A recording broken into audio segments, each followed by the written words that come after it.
Dear student, आप सबका स्वागत है मेरे YouTube channel learn maths with Raj sir. आज मैं आपको कक्षा 9 की गणित पढ़ाने वाला हूं और अध्याय 1 से हम शुरू करेंगे संख्या पद्धति से। संख्या पद्धति में परमेय संख्याओं के बारे में दिया गया है, तो परमेय संख्याओं के बारे में पढ़ने से पहले हम संख्याओं के इतिहास के बारे में पढ़ेंगे।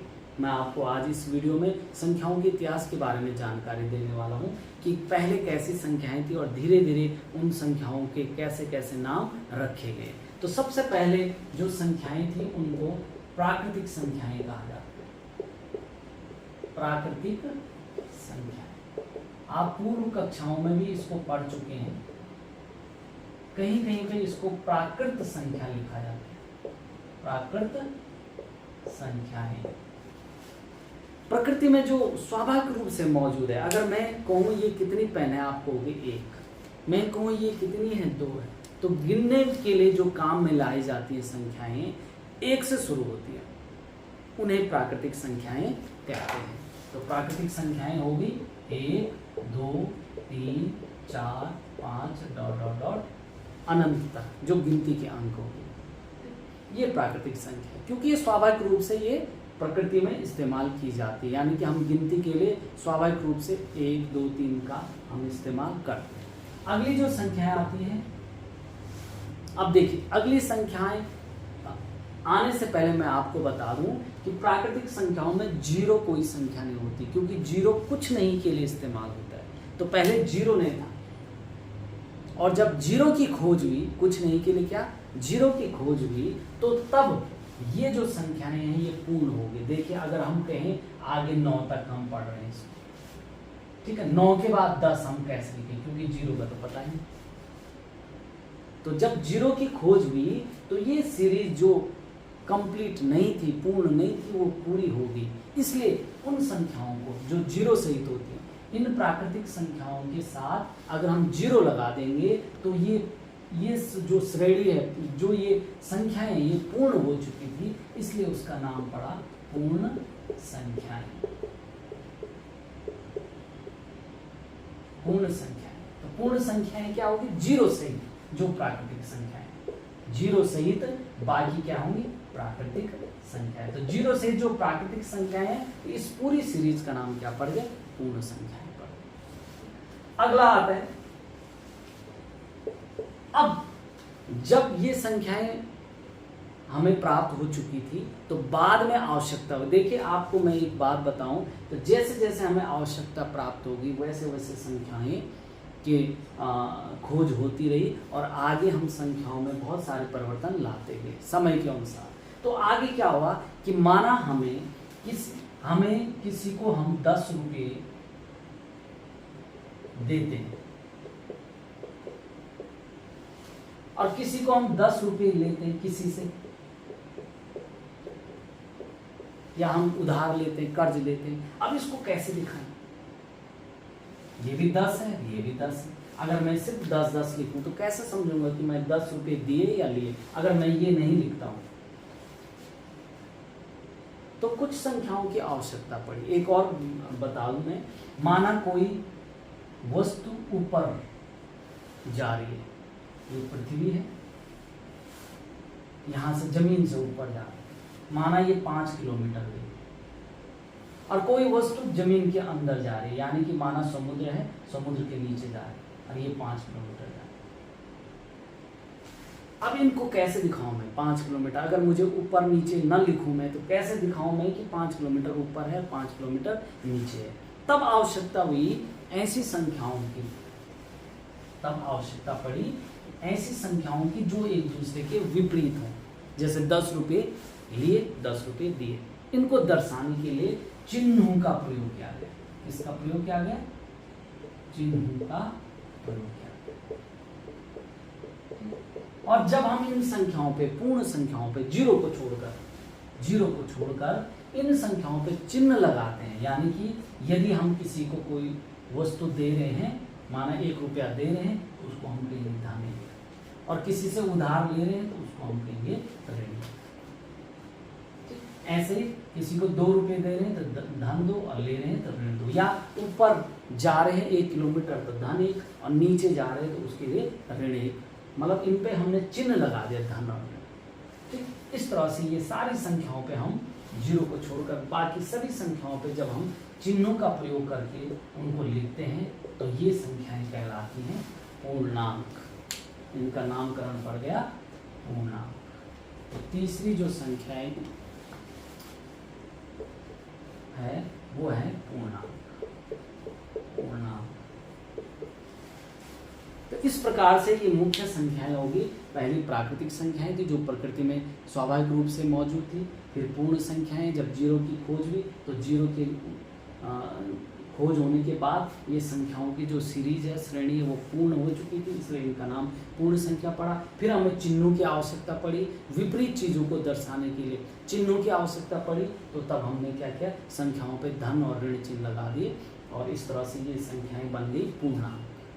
अब आता है अगला जो मुख्य है, जो कक्षा 9 में संख्या पद्धति है वो उस पर आधारित है जो संख्याएं। अगली आती है परिमेय संख्याएं।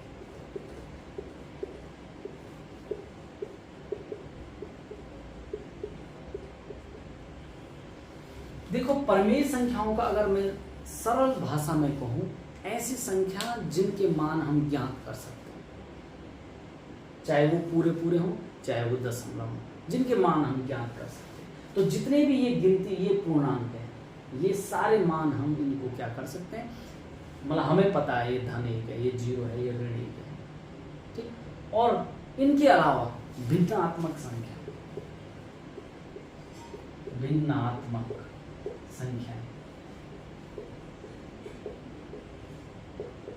अब देखिए, भिन्नात्मक संख्याएं, जितनी भी भिन्नात्मक संख्याएं आप पिछली कक्षाओं में भिन्न के बारे में पढ़ चुके होंगे, जितनी भी संख्याएं जिनको हम भिन्न रूप में लिख सकते हैं, लेकिन ये ध्यान दें कि कुछ शर्तें हैं परिमेय संख्या होने की कुछ शर्तें हैं, तो उन शर्तों को हम पहले देखेंगे फिर हम आगे बढ़ेंगे। तो परिमेय संख्या होने की 3 शर्तें हैं, वही संख्याएं परिमेय संख्या।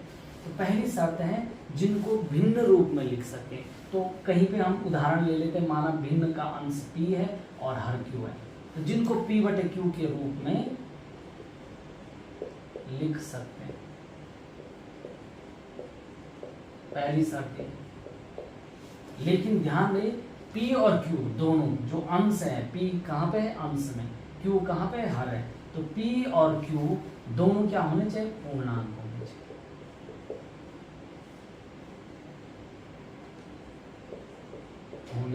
चाहिए। दूसरी शर्त है, परिमेय संख्या होने की 3 परिस्थितियां हैं, स्थितियां हैं, कंडीशंस हैं।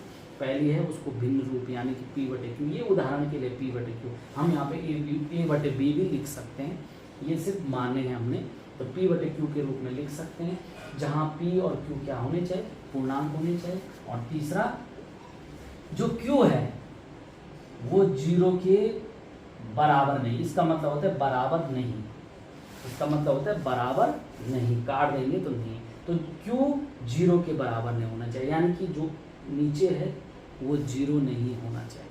तो जो भी संख्याएं इन 3 शर्तों का पालन करती है वो सारी परिमेय संख्या है। तो अगर मैं संक्षिप्त में कहूँ तो परिमेय संख्या है सारे पूर्णांक परिमेय संख्या है, ये सब परिमेय संख्या है क्योंकि ये पूर्णांक परिमेय संख्या होगी। फिर भिन्नात्मक संख्या, दशमलव संख्याएं जिनके मान हमें पता है वो सारी क्या हो जाएंगी, परिमेय संख्याएं होंगी। अब हम माना मुझे पता करना है क्या ये परिमेय संख्या है, धन 3, तो मुझे ये तीनों शर्तों को देख के पता करना है क्या ये तीनों शर्त ये संख्या पूरी कर रही है। तो देखिए, धन 3 को हम केवल 3 भी लिख सकते हैं, धनात्मक जो संख्याएं होती हैं तो धन लगाने की जरूरत नहीं पड़ती है, वो नेचुरली वो धन माना जाता है। लेकिन अगर ऋण 3 है तो हमें ऋण 3 ही उसको लिखना पड़ेगा। अब यहाँ पे देखिए 3, यहाँ पे 3 की बात कर रहा था मैं, क्या 3 परिमेय संख्या है। तो सबसे पहले क्या है, शर्त है कि परिमेय संख्या को भिन्न रूप में यानी कि p/q के रूप में लिख सकें। तो क्या हम 3 को भिन्न में बदल सकते हैं कि ये 3 ही रहे, मान 3 ही रहना चाहिए, लेकिन हम भिन्न में लिख सकते हैं। तो हम जरूर लिख सकते हैं, हम क्यों नहीं लिख सकते हैं। अगर हम ऐसा लिखें, बट्टे में 1 कर दें 3/1। इसका मतलब होता है 3 में 1 का भाग, 1 का भाग 3 में देंगे, यही आ जाए। यानी कि 3 की जगह पे हम 3/1 लिख सकते हैं। मान में कोई परिवर्तन नहीं आएगा, केवल रूप बदल गया इसको, ये भिन्न रूप हो गया। तो पहली शर्त पूरी होगी।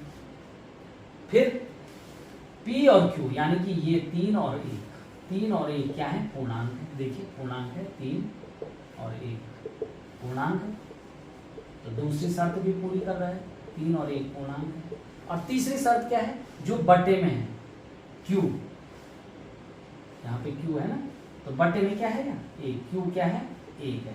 क्या ये 0 है? नहीं, ये 1 है। तो Q 0 नहीं होना चाहिए। तो ये शर्त भी ये पूरी कर रहा है, Q 0 नहीं होना चाहिए। इसलिए ये संख्या क्या कहलाएगी? 3 परमेय संख्या कहलाएगी। एक और चीज मैं आपको बताऊंगा, क्या इस प्रश्नावली जो अध्याय 1 पे प्रश्नावली 1.1 है, उसको शुरू करने से पहले मैं एक चीज बताऊंगा।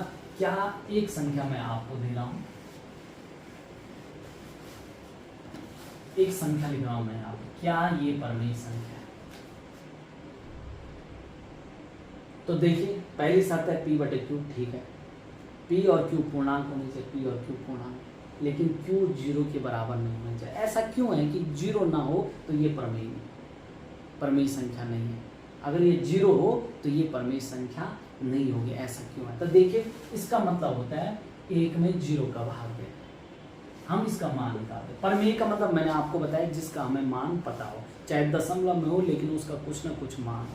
तो 1/0 का मतलब क्या होता है? देखिए इसका मतलब होता है कि 1 में 0 का भाग देना, ये होता है इसका मतलब। अब भाग कैसे दे? देखिए जो 1 है उसको यहाँ लिखते हैं और 0 का भाग देना 0 का।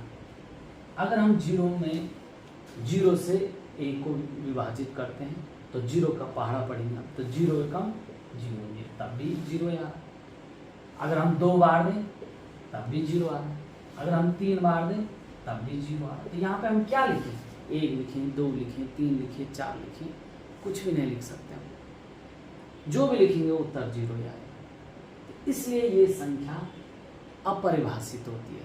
इस संख्या को कहते हैं अपरिभाषित, क्योंकि इस संख्या का मान नहीं निकल पाता है, इसलिए ये परमेय संख्या नहीं मानी जाती, नहीं होती। इसीलिए यहाँ पे ये शर्त लिखी है कि जो हर है वो 0 नहीं होना चाहिए। ऊपर कुछ भी हो, देखो अगर मैं ऊपर 4 लिखूँ, 5 लिखूँ, कुछ भी लिखूँ, लेकिन जब हम यहाँ पे भाग देंगे तो भाग नहीं हो पाएगा, क्योंकि हमें पता ही नहीं कि 0 का भाग कितनी बार जाएगा।